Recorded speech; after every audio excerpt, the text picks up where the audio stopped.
Dans ces images d'archives, nous allons montrer l'exhumation de cet homme extraordinaire qui a troublé les idées en faisant beaucoup de miracles. Il est né le 12 septembre 1887 à Nkamba, dans le district de Cataract, dans la province du Bas-Congo, de papa Kouyela et maman Louise. Mais ce dernier fut élevé par sa tante Kinzembo. À l'âge adulte, il se maria avec Marie Mouilou et il eut 3 fils. Ce dernier fit 4 ans d'études primaires. Comme il était un enfant exemplaire, les missionnaires protestants le nommèrent catéchiste dans son village. Vers 1918, Jésus lui confia une autre mission, celle de libérer son peuple de sa prison spirituelle. Dans un premier temps, il refusa, s'en estimant incapable. Il préférait que Jésus confie cette mission à quelqu'un de plus instruit. Mais Jésus-Christ insista. Ses appels répétitifs forcèrent Simon Kimbangu à fuir le village pour aller se réfugier dans la capitale de Kinshasa. Il se fit embaucher au HCB, huilerie du Congo belge, comme pointeur. Le fait d'avoir refusé la mission confiée par Jésus eut des incidences dans sa vie professionnelle. Son salaire disparut mystérieusement 3 fois de suite pour atterrir entre les mains d'un inconnu. Pour l'agent payeur, c'est bel et bien Simon Kimbangu qui a perçu son salaire. Pour fuir le mauvais sort qui s'acharne sur lui, Simon Kimbangu accepte la mission confiée par Jésus-Christ qui lui disait de retourner dans son village, qui sera le point de départ de sa mission. Ses amis se cotisèrent pour lui offrir 3 poissons fumés et de la chicoine, de quoi nourrir sa femme et ses 3 enfants. Mais sur la route à Kazangulu, il se fit arracher le contenu de son sac donné par ses amis, par un policier appelé Foufou. En faisant cela à un homme de Dieu, ce policier a attiré sur lui la malédiction. Tout ce qu'il pouvait manger dans sa vie était transformé en ce poisson fumé qu'il avait confisqué. Cela dura jusqu'au jour où il est allé demander pardon au 3e fils de Simon Kimbangu, qui lui arracha cette malédiction. Plus tard, il commença à guérir les gens au nom du Christ et tout le monde à présent croit en lui. Il demanda à tous de jeter leurs fétiches et de croire en Jésus-Christ. Au nom de Jésus, il rend la vue aux aveugles, fait marcher les paralytiques et ressuscite les morts, même en état de décomposition. Les hôpitaux se vident au profit de Simon Kimbangu. Tout ceci se passe à la vue des missionnaires et de l'administrateur Morel, qui est un des colonisateurs belges. Redescend cette fois-ci pour l'arrêter. Enchaîné, celui-ci réussit à disparaître miraculeusement et s'en alla avertir les siens à Mbanza-Sana. C'était le début de la clandestinité. À la fin du 19e siècle, des clichés pris par des missionnaires parviennent en Angleterre et suscitent une profonde indignation. Les mutilations ont été photographiées à dessin sur fond blanc pour renforcer l'impact. Les enfants sont originaires du Congo. L'homme accusé d'être leur tortionnaire est un blanc européen, une tête couronnée.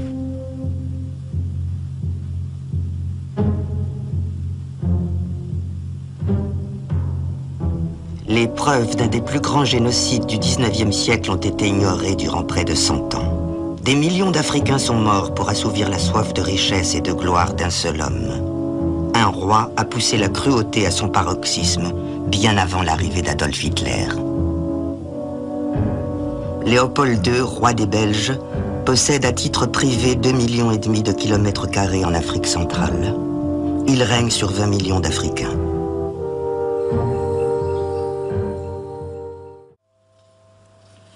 Elikiam Bokolo, historien congolais, est convaincu que la vérité sur les crimes de Léopold a été délibérément cachée afin de protéger la Belgique et les intérêts belges au Congo.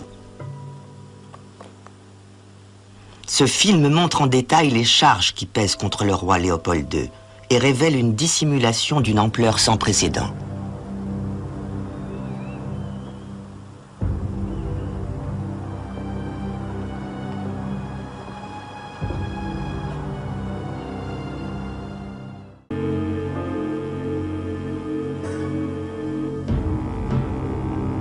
Léopold écrit un jour « Un peuple qui se contente de sa patrie et qui craint l'ombre d'un conflit n'a pas les qualités d'une race supérieure. »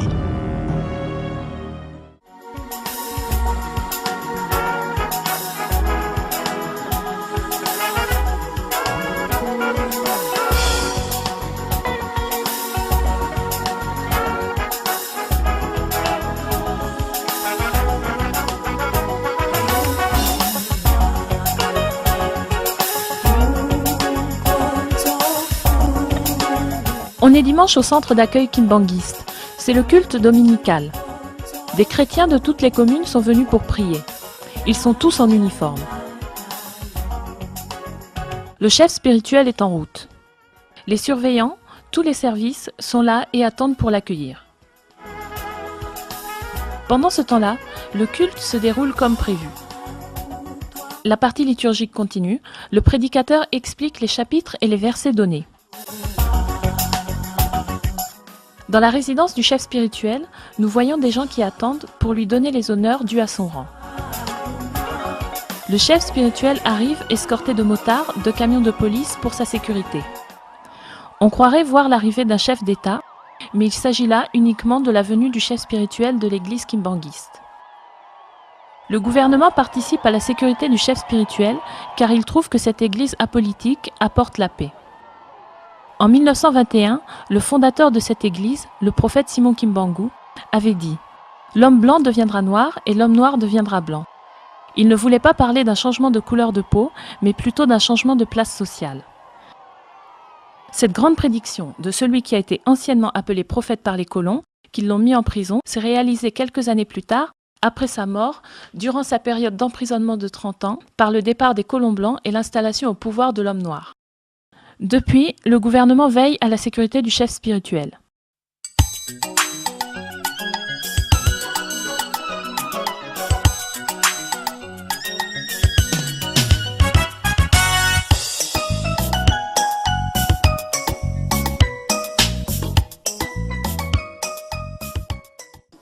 Likambo papa Simon Kimbangu banda 1921 mundele to ba mindele ba colonisateur ba colon ba sali nyusu ba étouffé yango. Non peut exemple muke papa to kamata rivière ou bien source ya mai ezobima tous les jours mais aux humains belé au barré de façon que mai wane kende pas imokote pendant des années.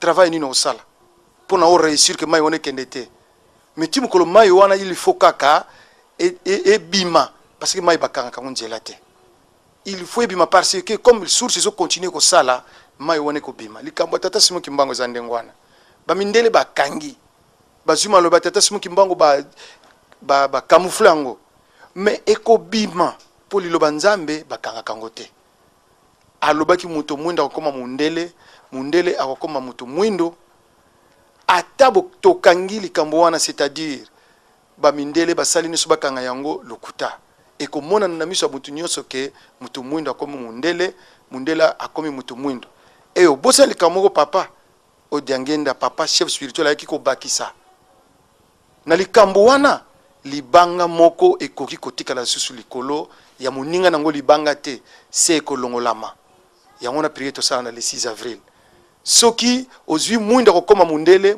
kokoma mwindu elingi koloba pe en d'autres termes en masse libanga moko ekoki kotika la likolo libanga mususu te se kolongolama yango tolingi to mona sikoyo ezala les États-Unis ezala na bamboko to tangite pamba te États-Unis ezana kati ya bilaka ya église kimbangiste.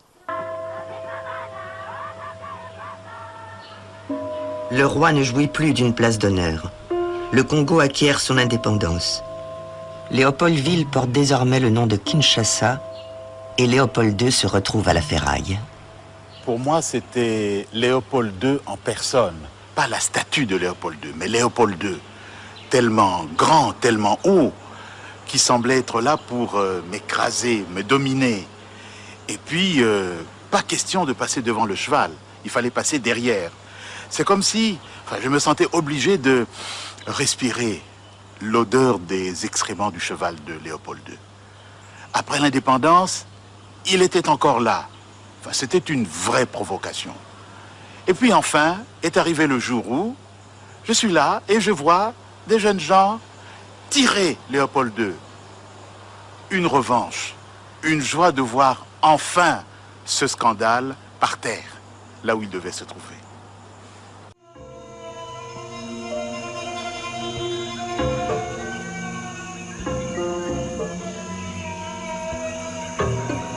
Le Congo de Léopold II est un État-prison.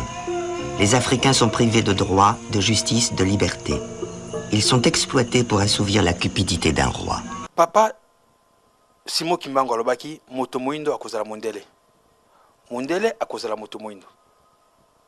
Nde toyebi bakimangise papa alobaki na cadre ya loposote ezalaki bisika oyo mindele babandaki kokipe ekokoma mikolo koya biso bato moindo tokozwa yango.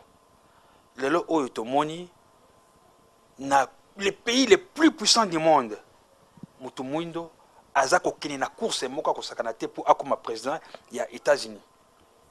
Mais papa makamwa tout le monde a mondé gagné. Biso tu es baki yango déjà. Lelo mkonaza koloba tuza le combien tuza le 26 octobre 2008. Élection sala mina noté. Mais élection ko salama. Tant ko salama, ceux qui ba rakoba mabimi.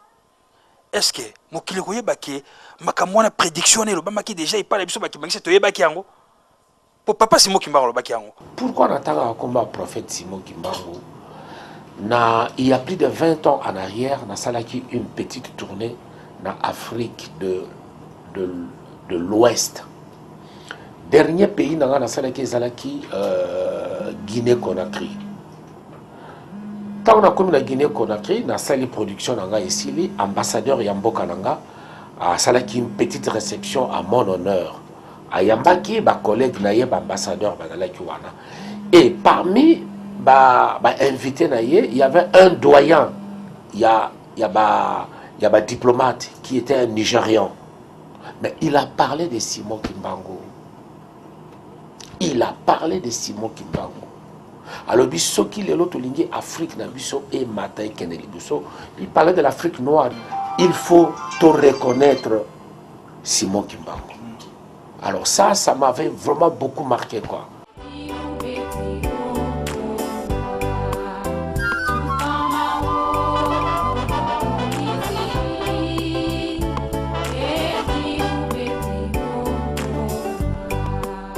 Simon Kimbangu est mort le 12 octobre 1951. Le souvenir de cet homme miraculeux est resté dans la mémoire des colons blancs.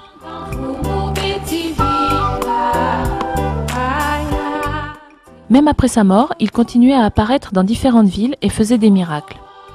C'est ce qui poussa les colons blancs à vouloir confirmer l'hypothèse de la résurrection de cet homme, annoncée par les gardiens du cimetière. C'est pour cela que vous voyez tous ces colons blancs le jour de l'exhumation. Ils ne sont pas venus en tant qu'invités, mais en tant qu'observateurs pour voir le contenu de la tombe. Ya solo ce que Mutazaki Mbangi c'était alandi biso akomona on dirait que tozo ko raisonner tozo raisonner très bien. Mais likamuna oyebisa yo yango. Nkolo Yesu alingamaki te. Lelo tozo komona vraiment mutunyo surtout comme si tondo baba terme balobaka bala Jésus. Non, alingamaki te. Alingamaki te comment? Azaki persécuté. Bakanga kiye. Bakangi même batu ndambo bandimela kiye. Banyokola ki babomi ye. Kolo ezo alingamaki te. Soki nga na yo tozala wana peut-être pe tolinga ko persécuté ye. Parce que vérité eyebanaka penza malamu avec le temps. Papa Simon Kimbangu lelo toza ko lobelela boye que azamo tindami en Kolo Yesu. Dans quel sens? Kolo Yesu alobaki ete nako senga na tata atinde la bino mosungi. Cela veut dire atinde la bino consolateur. Consolateur ayaka toujours na peuple azali opprimé. Consolateur akoya devant ba milliardaire te. Kolo Yesu ou bien motata molimo centre akoko botama na Dubaï te pas ezake ba il y a des milliardaires. Akoko botama na Arabie Saoudite te là où il y a des richards. Mais à l'obi bien un peuple azali opprimé. Dans le monde entier, peuple ni nazali qui opprimé, c'est la race noire. Et natikala na likambwa na kati ya mutu nanga tilelo. Donc c'est pour dire que Nzambe yemoka mutasala kabatu na ye. Nzambe yemoka mutasala kabatu na ye. Il y avait Abraham, il y avait Moïse, il y avait Batebele, il y avait Jésus, il y avait aussi Simon Kimbangu.